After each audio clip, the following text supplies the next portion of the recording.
What's going on, everybody? I'm making this video after doing a little bit of maintenance on my 2014 E550 with the M278. Essentially what I ended up doing was the oil cooler gasket, oil filter housing gasket, and a couple other things I had to fix along the way. Also did put a new belt on while I was at it. So essentially your oil cooler is going to be kind of a square shape right down there. It's not quite focusing in. Kind of barely see the top of it. Point is, pretty tight. There's a pulley in front of it, just idler pulley.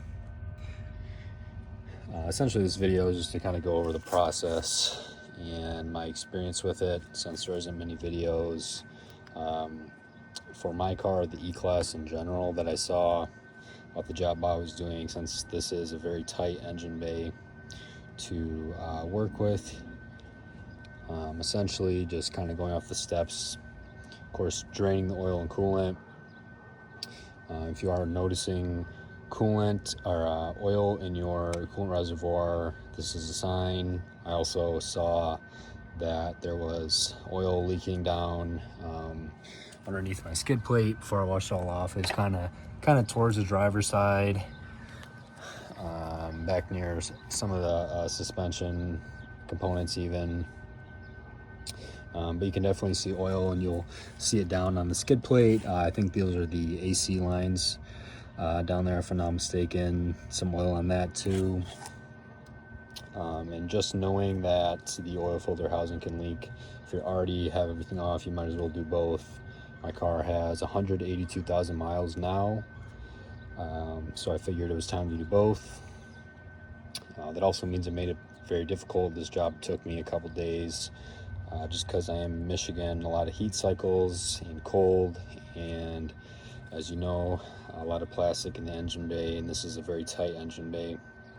So once you drain the oil and coolant, you'll remove this, and of course your intake hoses, and you'll also have to get your fan out. There's some clips that hold the fan in.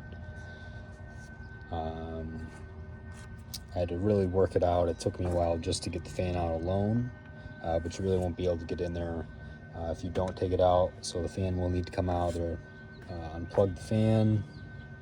There's a couple things that are attached to the fan with clips, so you have to get those off. A couple hoses, I believe. I did have to loosen the front bumper up a little bit, in a sense, so some of these bolts here, took those off. Really just whatever gives you enough room. There might be another way more efficient, but I really couldn't find much information on the process. But once you have the fan out, it gets a little bit easier. You'll just have to take off the both of the tubing here, the charge pipes.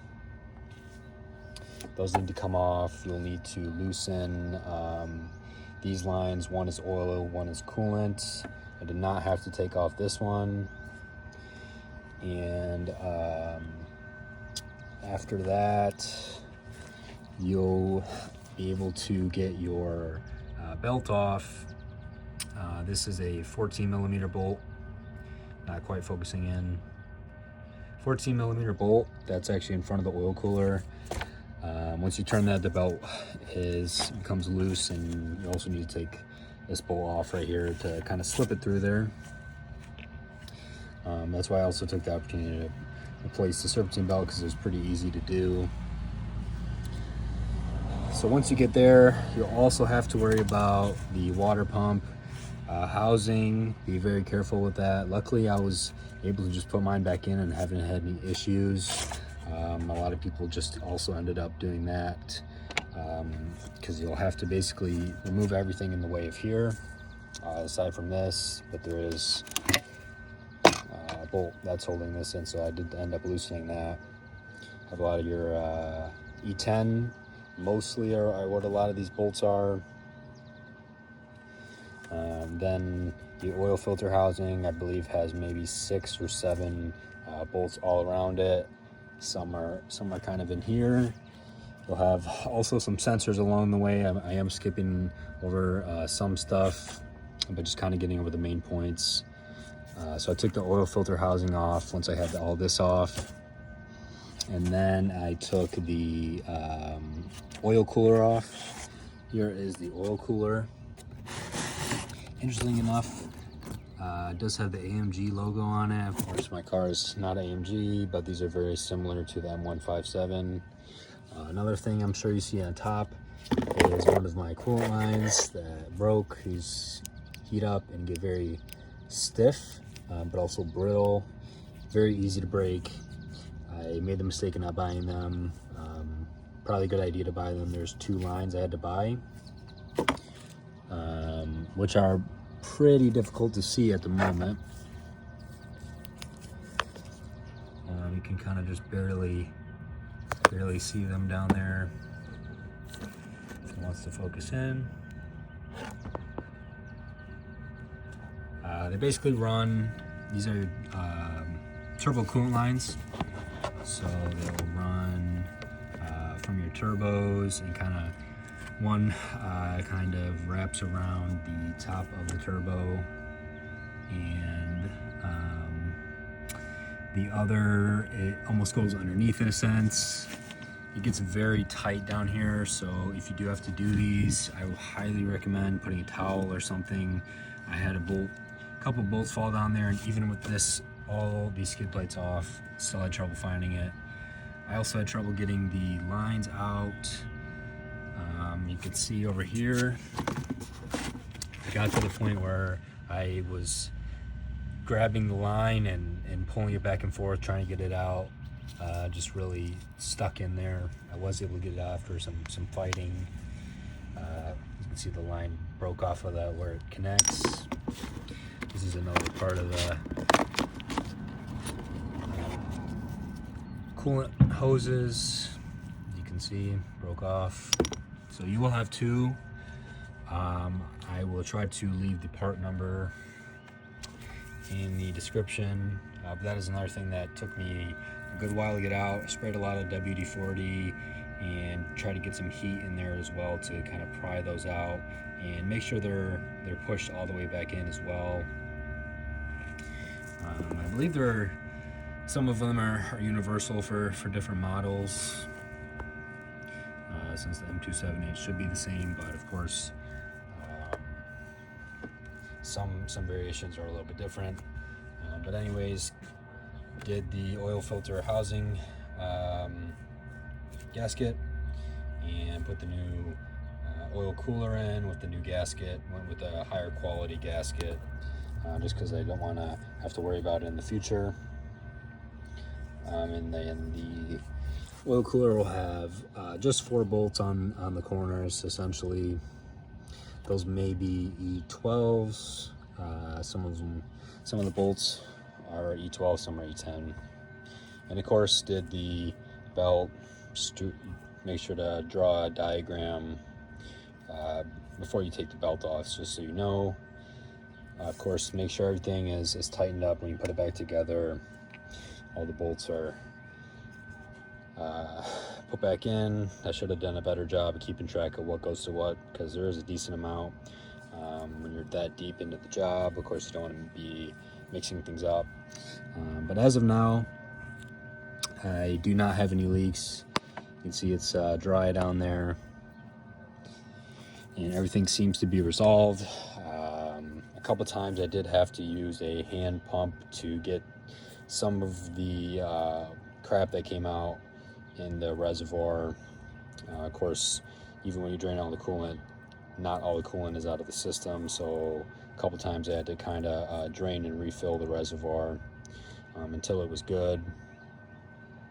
But that is the main 2 things you'll see, is leakage and oil getting in, and anything past that can be a very high risk to the To the motor, this is fairly common. It's a fairly large job, probably a couple grand at some places. Did take me a couple days, especially because I broke the two lines. But aside from that, that's the only parts I had to end up buying that I didn't expect to buy. The belt's relatively cheap just to get an OEM. Went with the OEM belt. Went with a Nissens oil cooler that was kind of reputable, and of course just don't cheap out on the gaskets. That's pretty much it. Of course, then you'll have to slowly put everything together, make sure everything's where it needs to be and tighten up. You don't want to have to go back in here after. It's just a pain in the butt. And then of course, just I would say the next week or so after, keep an eye on the coolant level, your oil level, and make sure there's no leaks anywhere. I do notice that my car is running better. I think if I had to let it go any longer, could run into potential issues. I did see tiny sparkles in the oil, even though I did change it relatively early, around 4,000 miles. So I'm going to keep an eye on my oil. I'm thinking it's just because the oil level got a little bit low and there was some friction within the engine. So hopefully it's nothing too bad. Also, you get a chance to check out your turbos, your blades, essentially, to make sure nothing's wrong there.